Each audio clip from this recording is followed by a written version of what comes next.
दोस्तों नमस्कार। दोस्तों, क्या भारत में अब सिर्फ राजनीति होती है और राजनीति के मापदंड ही इस देश की अर्थव्यवस्था की नियमावली तय करते हैं? इस देश के भीतर में पॉलिटिकल इकोनॉमी ही इस देश की असल इकोनॉमी है। इस देश के भीतर में राजनीतिक सत्ता अपने हित साधने के लिए जो ऐलान करती है, क्या वही इस देश के इकोनॉमिक रिफॉर्म है? इस देश के भीतर में बेरोजगारी की स्थिति, इस देश में उत्पादन का ठप होना, इस देश के भीतर में कॉरपोरेटीकरण सत्ता के नजदीक पहुंचकर जिन स्थितियों को जीता है, क्या वही इस देश में आर्थिक सुधार की नींव डाले हुए हैं? क्या वाकई भारत कभी ऐसा था? क्योंकि मौजूदा वक्त में जब जब अर्थव्यवस्था का आकलन होता है तो अक्सर ये शब्द निकल रहे हैं कि भारत की अर्थव्यवस्था 1991 से भी बदतर हो चली है। 1991 यह जिक्र इसलिए क्योंकि इसी साल भारत में आर्थिक सुधार की नींव पड़ी थी। 24 जुलाई 1991 उस वक्त देश के वित्त मंत्री मनमोहन सिंह हुआ करते थे और 24 जुलाई को जब वो बजट उन्होंने पढ़ा, उस बजट ने इस देश में नेहरू और इंदिरा की औद्योगिक नीतियों को ही पलट दिया। और जिस बाजारीकरण का जिक्र उस बजट में जिक्र किया गया था, उसकी पूरी रूपरेखा उस वक्त के प्रधानमंत्री पीवी नरसिम्हा राव ने खींची थी। एक लिहाज से वह पहली जनरेशन थी इस देश में आर्थिक सुधार को लेकर। दूसरी जनरेशन को अपनाया गया अटल बिहारी वाजपेयी के जरिए। तीसरी जनरेशन को मनमोहन सिंह जब देश के प्रधानमंत्री बने तब उन्होंने अपनाया, और जब इस देश के प्रधानमंत्री नरेंद्र मोदी बने तब जरूरत इस देश को फोर्थ जनरेशन के इकोनॉमिक रिफॉर्म की थी। लेकिन मोदी के वक्त तक आते आते इस देश के भीतर में सिर्फ राजनीति और राजनीति ही इस देश की इकोनॉमी में तब्दील हो गई। और पूरा पीएमओ जिस तरीके से इस देश में सत्ता को संभालने के लिए या फिर सत्ता को और मजबूत करने के लिए या फिर इस देश के भीतर में कॉरपोरेट हो, इंडस्ट्रियलिस्ट हो, उनको भी सत्ता के साथ खड़ा कर सत्ता के अनुकूल जिंदगी जीने और मरने की परिस्थितियों में लाकर जब खड़ा कर गया तो यह माना गया इस देश में दरअसल पॉलिटिकल इकोनॉमी ही इस देश की इकोनॉमी है। क्योंकि मौजूदा वक्त में एक दो रिफॉर्म के वादे नहीं किए गए, एक लंबी फेरिस्त है। अगर मोदी काल को आप परखेंगे तो आपके जहन में कई सवाल आएंगे। नोटबंदी, demonetisation, GST, make in India, smart city, MPC यानी monetary policy committee, inflation targeting, DBT यानी डायरेक्ट बैंक ट्रांसफर, जो कैश सब्सिडी थी वह भी इसी दौर में अपनाई गई। स्टार्टअप इंडिया इसी दौर में यानी मोदी काल में ही अपनाया गया। और इतना ही नहीं, जो पब्लिक सेक्टर के बैंक थे उन्हें भी मर्ज करके एक तरह से रिवैम्प करने की सोच इस दौर में ऐलानिया तौर पर की गई। जो भी फार्म लॉस थे उसको भी बदलने के लिए जिस तरीके से किसान आज आंदोलन कर रहा है उसको भी रिफॉर्म की श्रेणी में रखा गया। जो 3 कानून बनाए गए, यानी इस दौर में पॉलिसीज देखिएगा, चाहे वह लेबर कोड्स हो, चाहे वो एफडीआई पॉलिसी हो, चाहे वो उदय स्कीम हो, चाहे वो उज्ज्वला स्कीम हो, चाहे वो आयुष्मान भारत हो, चाहे वो प्राइवेटाइजेशन पॉलिसी हो, चाहे फूड ग्रेन्स जो कि गरीबों को दिए गए 80 करोड़ लोगों को कोविड काल में, ये सारी चीजें उस अर्थव्यवस्था का हिस्सा है जिसको रिफॉर्म के मार्फत परिभाषित करने की कोशिश मौजूदा वक्त के प्रधानमंत्री नरेंद्र मोदी ने की। लेकिन इसके ठीक समानांतर जितना पैसा, जितनी इकोनॉमी इस देश में चुनाव पर खर्च हुई, इस देश के भीतर में सत्ता संभालने के लिए ही हाल में जब इस बात की जानकारी खुले तौर पर आई कि सरकार की नजर तो 36 राफेल खरीदे जाने के बाद उसकी और उनसे जुड़े उन किरदारों की जासूसी पर जा टिकी। और इतना ही नहीं, इस देश के भीतर में जो स्वायत्त इंस्टीट्यूशन भी रहे, चाहे वो सीबीआई ही क्यों ना हो, उसकी भी जासूसी करने से सरकार बाज नहीं आई। पेगासस तो इस डिजाइन में चला गया कि जहां पर एक तरफ सुप्रीम कोर्ट को भी मैनेज करना है, एक तरफ सीबीआई को भी मैनेज करना है, एक तरफ आरबीआई को भी मैनेज करना है, एक तरफ कॉरपोरेट को भी मैनेज करना है। यानी इकोनॉमिक रिफॉर्म के 30 साल के सफर में आज जब हम आपको ले चलेंगे तो आपके जहन में बहुत सारे सवाल इस बात को लेकर हो सकते हैं, क्या वाकई भारत 1991 से ज्यादा बदतर स्थिति में है? क्या भारत की अर्थव्यवस्था आने वाले वक्त में एक अंधेरी गुफा में जा रही है? हमें लगता है कि आज इस सिलसिले को पकड़ने की जरूरत है, क्योंकि जब आप उस सफर पर निकलते हैं जहां पर 1991 में आर्थिक सुधार, खुला बाजार, बाजार अर्थव्यवस्था, ये सारी चीजें निकल कर आई। तो एक सवाल लोगों के जहन में अक्सर रहता है, उस वक्त मनमोहन सिंह वित्त मंत्री थे और मोदी से ठीक पहले मनमोहन सिंह इस देश के प्रधानमंत्री थे। तो आर्थिक सुधार की एक मोटी लकीर इस देश में मनमोहन सिंह ने खींची। हमें लगता है इसमें थोड़ा सा सुधार करने की जरूरत है। यह इसलिए जरूरत है क्योंकि पीवी नरसिम्हा राव चुनकर लाए थे मनमोहन सिंह को इस देश के वित्त मंत्री बनाते हुए, क्योंकि इससे पहले जो देश में पॉलिसीज चली आ रही थी उसको उन्होंने सिरे से बदलने की कोशिश की, यानी 360 डिग्री में सारी चीजों को बदल दिया जाए। और भारत की अर्थव्यवस्था के भीतर में जब पहला बजट तैयार हो रहा था तो हमारे पीछे एक किताब है पीवी नरसिम्हा राव की, उसमें तस्वीर बनी हुई है। यह किताब दरअसल विनय सेनापति ने लिखी है। इस किताब का नाम है हाफ लॉयन।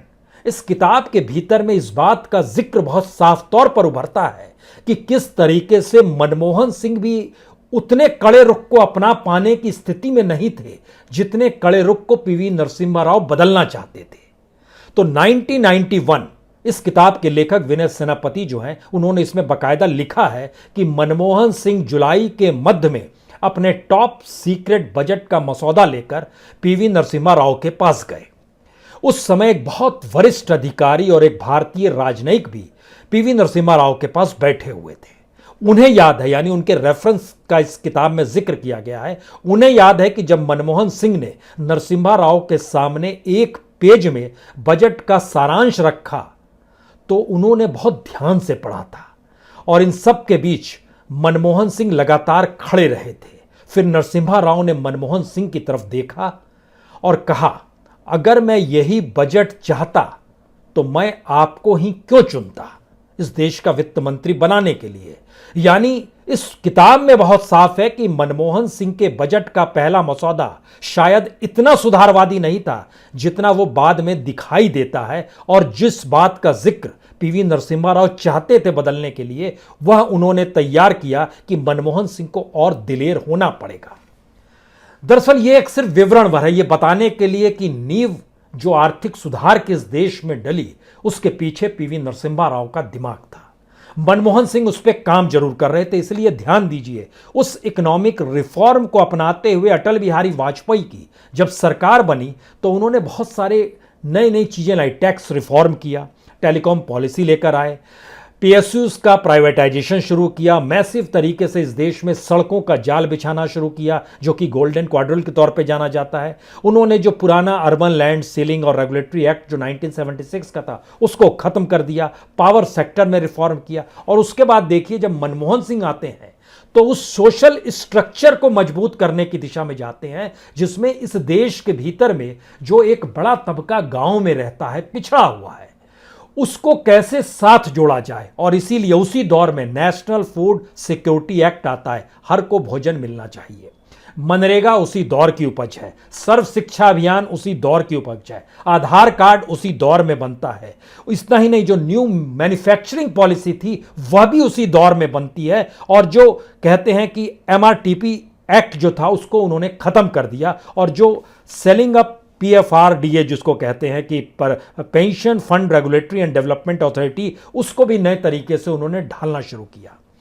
इस बीच में कई रुकावटें भी आई। 94 में इकोनॉमिक रिफॉर्म ढीला भी पड़ा। 96 में जब हार गए पीवी नरसिम्हा राव तो उसके बाद बड़ी अनस्टेबल गवर्नमेंट्स आई थी, आई.के. गुजराल, देवेगौड़ा, जो कुछ नहीं कर पाए। फिर 2011 से 14 याद कीजिए, जिस समय कोयला घोटाला उफान पे, जिस समय 2G घोटाला उफान पे, इस देश के भीतर में एक के बाद एक घोटाले, उस दौर में सही मायने में कही तो पॉलिसी पैरालिसिस हो गया था। लेकिन सवाल आज का है, सवाल इस दौर में नरेंद्र मोदी का है। नरेंद्र मोदी के दौर में जब हम इन बातों को पढ़ रहे थे कि उन्होंने कौन कौन से इकोनॉमिक रिफॉर्म के रास्ते अपनाए और मौजूदा वक्त में इस देश की अर्थव्यवस्था कितनी डामाडोल है, इसको एक चीज समझिए कि इसी दौर में जीडीपी 11 बरस में सबसे नीचे गई। इसी दौर में 41 बरस में जितना भी जीडीपी कॉन्ट्रैक्ट मनी सिमटी नहीं थी, लगभग 7%, वह इसी दौर में सिमटी है। लेकिन बात इससे आगे नहीं निकलेगी। बात इसके आगे की यह है कि मोदी ने अपने तौर पर हर चीज का विकल्प खुद को बना लिया।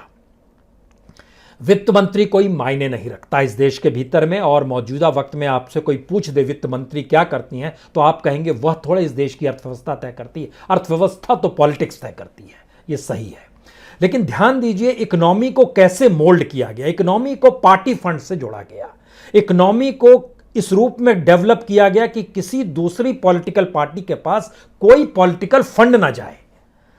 इस तरीके से क्रिएट किया गया कि प्राइवेट सेक्टर को जब हम प्राइवेटाइज करेंगे या डिसइन्वेस्टमेंट करेंगे तो वह भी जिन हाथों में जाएगा उसके जरिए भी इकोनॉमी का एक बड़ा हिस्सा उस पॉलिटिकल पार्टी को मिलेगा जो सत्ता में है, यानी बीजेपी के पास है। और बीजेपी यानी मौजूदा वक्त में प्रधानमंत्री मोदी, और उनकी दृष्टि से चुनाव उन्हें हर जगह जीतना है, लड़ना है, खरीद फरोख्त होनी है और सारी चीजें उनके अनुकूल होनी है। और इसी प्रक्रिया में आरबीआई की क्या स्थिति हुई, बैंक मर्जर की क्या स्थिति हुई, इस देश के पब्लिक सेक्टर की जो भी कंपनियां थी जिनको बेचा जाने लगा उनकी क्या स्थिति हो गई। और अब सामने हमारे भारत पेट्रोलियम खड़ा है जिसका लोग इंतजार कर रहे हैं कि सबसे ज्यादा डिविडेंड देने वाला संस्थान भी किसके हाथ में बेचा जाएगा।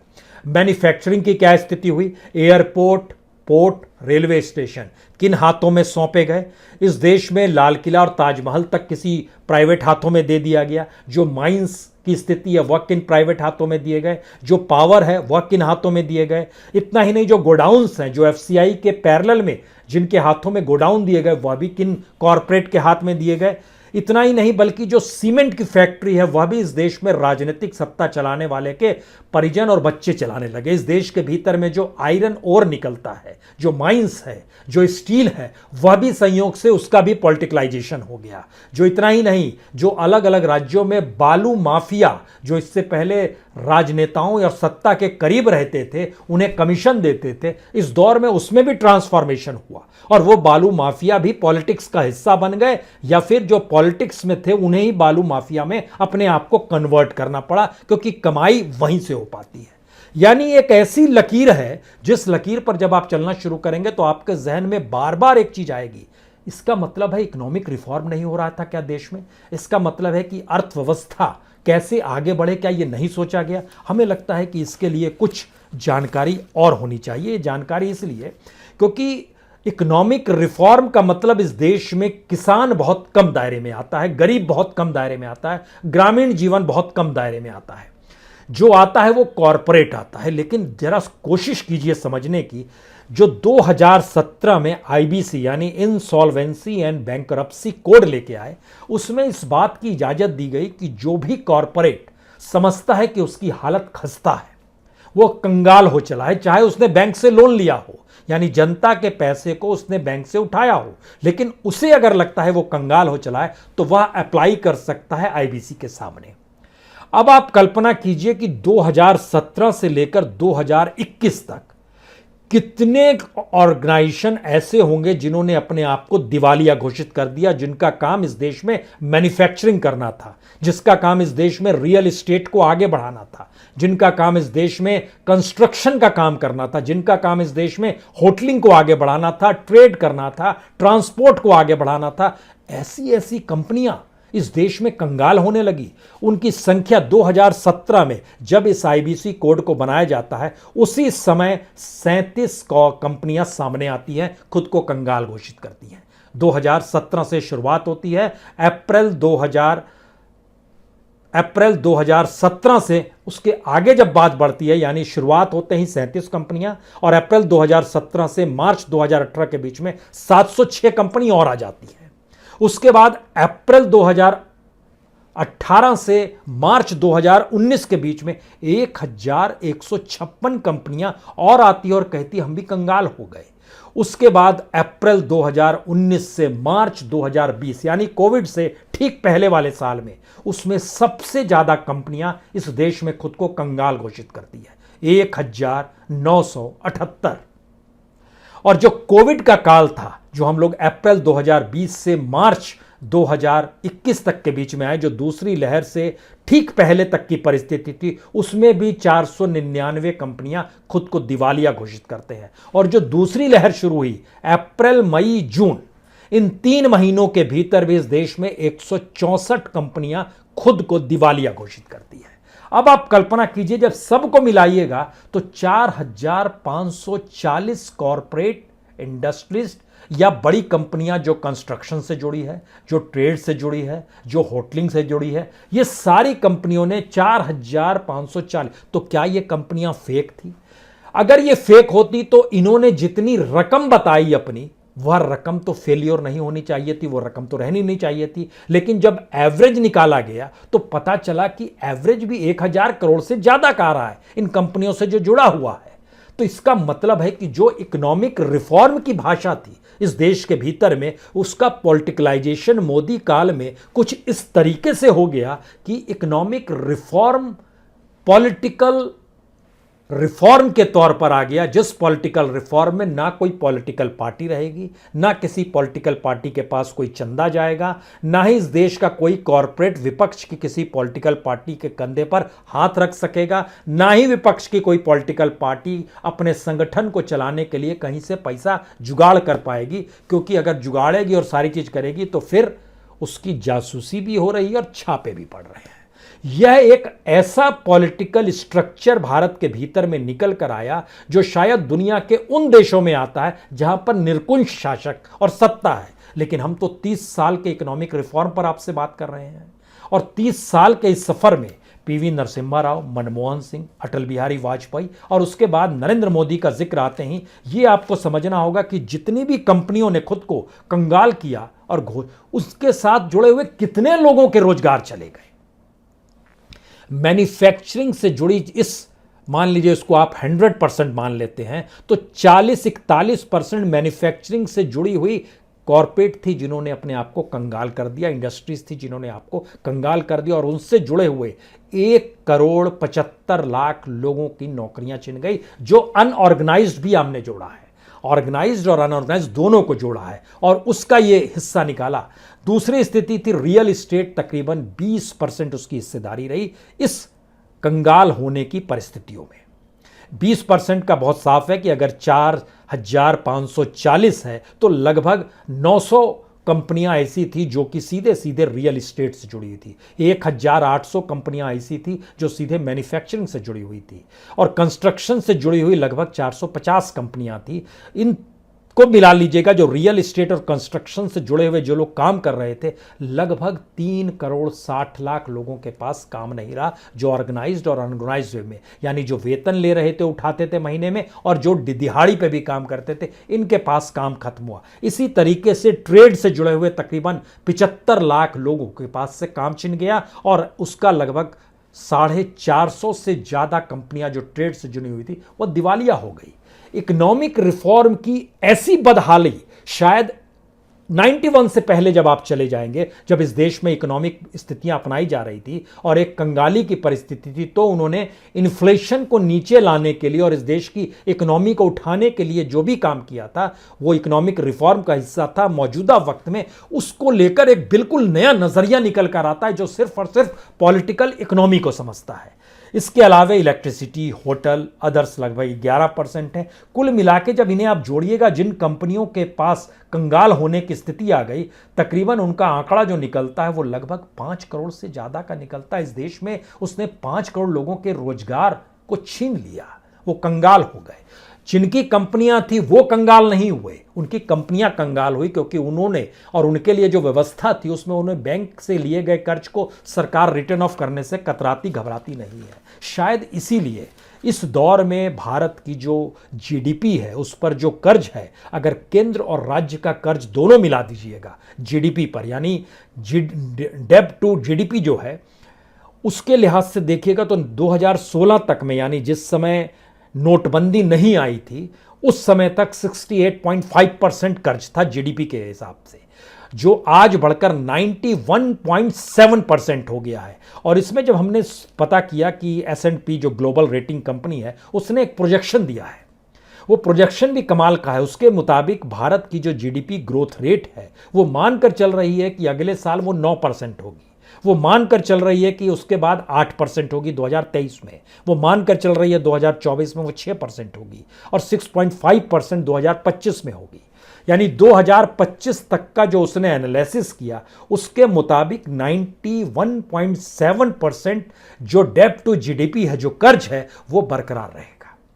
यानी भारत की अर्थव्यवस्था किस नाजुक परिस्थिति में है उसका एक एनालिसिस अगर ये है, तो इसका एक दूसरा एनालिसिस इसके ठीक पैरेलल में है। जब हम आपसे इन चीज़ों का जिक्र कर रहे थे कि कैसे कैसे किस किस रूप में चीज़ें डेवलप होती चली जा रही है, तो अगला हिस्सा सबसे बड़ा ये आया कि भारत की इकोनॉमी अगर टोटल पॉलिटिकल इकोनॉमी के आधार पर चल रही है और उस पॉलिटिकल इकोनॉमी के भीतर में हमारा manufacturing sector, real estate sector, construction sector, trade sector, transport sector, electricity, hotel sector, ये सारे सेक्टर्स के पास अगर मुश्किल होती चली जा रही है, तो आने वाले वक्त में भारत वो कौन सा रास्ता अख्तियार करे जिसके बाद ये कहा जा सके कि भारत की इकोनॉमी में सुधार लाया जा सकता है। यहीं पर सबसे बड़ी बात है, हम जिस इकोनॉमिक रिफॉर्म के जनरेशन को मोदी काल में फोर्थ जनरेशन में देखना चाहते थे, उसमें जब हम आपसे फेरिस्त का जिक्र कर रहे थे तो ध्यान दीजिए, जैसे फार्म लॉज लाए गए, 3 कानून लाए गए, किसान विरोध कर रहे हैं। जैसे इस देश में लेबर कोड्स लाए गए, लेबर कोड जो लाया गया उसका लेबर विरोध कर रहा है। जो हमारे यहाँ स्टार्टअप इंडिया है, उस स्टार्टअप इंडिया का जो प्रोजेक्शन है वो 2.3% है। जो हमारे यहाँ इन्फ्लेशन टारगेट करके जो काम किया गया उसका उल्टा असर हो गया, हमारा इन्फ्लेशन कंटिन्यूअसली बढ़ते चला जा रहा है। जिस स्मार्ट सिटी पर जितना खर्च किया गया, हमारे पास कोई स्मार्ट सिटी नहीं है। जिस मॉनेटरी पॉलिसी कमेटी को बनाया गया जिसमें हम लोग प्राइस को स्टेबल कर सकें और इकोनॉमिक ग्रोथ जो है उसके रेट को मैनेज कर सके, वह भी उल्टा पड़ गया। जो मेक इन इंडिया की प्रोसेस में आए, तो मेक इन इंडिया में हमारे डिफेंस सेक्टर को भी इसीलिए 100% खोल दिया गया कि शायद बाहर से हमारे पास कोई टेक्नोलॉजी आ जाएगी। कोई टेक्नोलॉजी निकल कर नहीं आई। जो जीएसटी था उसका विरोध व्यापारी ही करने लगे। यानी इस पूरी फहरिस्त में चूंकि सारे इकोनॉमिक रिफॉर्म से जुड़े हुए जो भी ऐलान हो रहे थे वो सारे ऐलान पॉलिटिकल थे, तो क्या आने वाले वक्त में जब मोदी सत्ता नहीं रहेगी तो इस देश की अर्थव्यवस्था को संभालने से पहले तो आपको एक पॉलिटिकल ट्रांसफॉर्मेशन के दौर से गुजरना होगा। उस ट्रांसफॉर्मेशन का मतलब यह है, और जैसे ही आप पॉलिटिकल ट्रांसफॉर्मेशन शब्द कहते हैं उसका मतलब यह है कि इस देश की जनता ही इस देश की अब राजनीतिक लकीर को तय करेगी। यानी जो पारंपरिक पॉलिटिकल पार्टीज हैं वो तय नहीं कर पाएगी। तो इस देश की पॉलिटिकल ट्रांसफॉर्मेशन की परिस्थितियां ही शायद आने वाले वक्त में इस देश के इकोनॉमिक ढांचे को भी बदल दे। आंदोलन इस देश में किसानों के हो रहे हैं, हम इस पे अगले एपिसोड में आपसे जिक्र करेंगे। उसको लेकर भी कुछ सवाल हमारे जहन में अभी भी हैं और वो खुद भी अपने सवालों को जन्म दे रहा है। लेकिन जब आप मौजूदा वक्त में निकल कर आएंगे तो आपके जहन में 2-3 सवाल तुरंत आने चाहिए। ये सवाल इसलिए महत्वपूर्ण है क्योंकि पेगासस के जरिए जो जासूसी की परिस्थिति निकल कर आई, अब आप कल्पना कीजिए सीबीआई के डायरेक्टर आलोक वर्मा और स्पेशल डायरेक्टर राकेश अस्थाना, इन दोनों के बीच झगड़ा इतना होता है कि 21 अक्टूबर 2018 को वर्मा जो डायरेक्टर है वो स्पेशल डायरेक्टर के खिलाफ कहते हैं क्रिमिनल केस इनके खिलाफ दर्ज किया जाए, आपराधिक एक्ट इनके खिलाफ दर्ज किया जाए। 2 दिन बाद वही शख्स आस्थाना जो है वो आस्थाना सीवीसी के पास चले जाते हैं और कहते हैं कि दरअसल ये गड़बड़ कर रहे हैं जो सीबीआई डायरेक्टर है, और उसी रात ऑपरेशन हो जाता है। जो सीबीआई हेडक्वार्टर के भीतर ऑपरेशन होता है, जैसे ही 23 तारीख को ऑपरेशन होता है आलोक वर्मा हटा दिए जाते हैं और जैसे ही हटते हैं उनका फोन टैपिंग शुरू हो जाती है। आस्थाना की भी फोन टैपिंग शुरू हो जाती है, सीबीआई से जुड़े हुए एके शर्मा की भी फोन टैपिंग शुरू हो जाती है। इसका मतलब है इस देश के भीतर में सत्ता हर चीज अपने अनुकूल पाती है और इस पूरी प्रोसेस में इसलिए राफेल का जिक्र यहां पर बड़ा महत्वपूर्ण हो जाता है, जो भारत की इकोनॉमी को मजबूत नहीं करता है बल्कि पार्टी को मजबूत करता है। वो पार्टी पॉलिटिकल पार्टी है, वो पार्टी अनिल अंबानी का नाम निकल कर आता है, उसकी कंपनी को, लेकिन अनिल अंबानी भी कहीं खुफियागिरी करके इधर से उधर जानकारी ना दे, उनका भी फोन टैप होता है। उनका जो ट्रबल शूटर माना जाता है टॉनी, उसका भी फोन टैप होता है। इतना ही नहीं, जो भारत में मौजूद हैं, फ्रांस के जो लोग मौजूद हैं, उनका भी फ़ोन टैप होता है। इसका मतलब है कि हमारी पूरी इकोनॉमी का हिस्सा शायद एक ऐसे फ्रॉड एस्पेक्ट में चला गया है जिसकी पहली और आखिरी ज़रूरत पॉलिटिकल इकोनॉमी है और पॉलिटिक्स है। यानी इस 30 साल के सफ़र का बंटाधार 2021 तक आते आते कुछ इस तरीके से हो गया है कि अब आने वाले वक्त में जब इस देश की इकोनॉमिक रिफॉर्म की कोई सोचेगा तो उसको जीरो से शुरू करना पड़ेगा, क्योंकि वो सारी परिस्थितियां गायब हो गई जिस इकोनॉमी को आप धीरे धीरे डेवलप कर रहे थे। और शायद इसीलिए अगर आप ध्यान दीजिए तो 2011 तक जब इस देश में घोटालों की चर्चा शुरू नहीं, तो 2011 तक भारत की इकोनॉमी को देखिए, उस मिडिल क्लास के ग्रोथ को देखिए, इस देश के भीतर में रोजगार की स्थितियों को देखिए, इस देश में ग्रामीण भारत की अर्थव्यवस्था को देखिए, तब आप समझ पाएंगे ग्रोथ क्या हो रहा था। लेकिन 2011 से जो पॉलिसी पैरालिसिस शुरू होता है और पॉलिटिक्स भारत में बदलती है और एक पॉलिटिकल पार्टी और एक नेता को बहुमत के साथ सत्ता में लाती है, उसके बाद सारी चीजों का पॉलिटिकलाइजेशन इस देश में शुरू हो जाता है। तो आखिरी बात यही है, भारत क्या राजनीतिक गुलाम इस दौर में बना दिया गया है? यानी मोदी सत्ता ने भारत को राजनीतिक तौर पर गुलाम बना दिया है। और राजनीतिक गुलामी का मतलब यह है कि डेमोक्रेसी उस राजनीति के अधीन है जिस राजनीति की पहली और आखिरी जरूरत सत्ता में बने रहने के लिए ही इस देश के तमाम आर्थिक, सामाजिक, सांस्कृतिक और तमाम कॉन्स्टिट्यूशनल इंस्टीट्यूशंस को भी अपने लिए काम में लगाना है। यह सफर कितना कठिन रहा भारत के लिए, महत्वपूर्ण यह नहीं है। महत्वपूर्ण यह है कि आने वाला वक्त भारत के लिए और कितना महत्वपूर्ण होने जा रहा है और वह महत्वपूर्ण स्थितियां भारत को किस त्रासदी की तरफ ले जा रही है। इसके लिए क्या वाकई देश सचेत है या किसी पॉलिटिकल पार्टी के पास कोई विजन है कि वह कौन सा रास्ता अख्तियार करे? नहीं होगा, क्योंकि हर कोई इस राजनीतिक गुलामी से ही लड़ रहा है और उसी से मुक्ति का रास्ता खोज रहा है, जबकि तमाम पॉलिटिशियंस के कंधे पर करप्शन और क्रिमिनल के बैग लटके हुए हैं। तो ये लोग कैसे रास्ता खोजेंगे? बहुत बहुत शुक्रिया, बहुत बहुत शुक्रिया।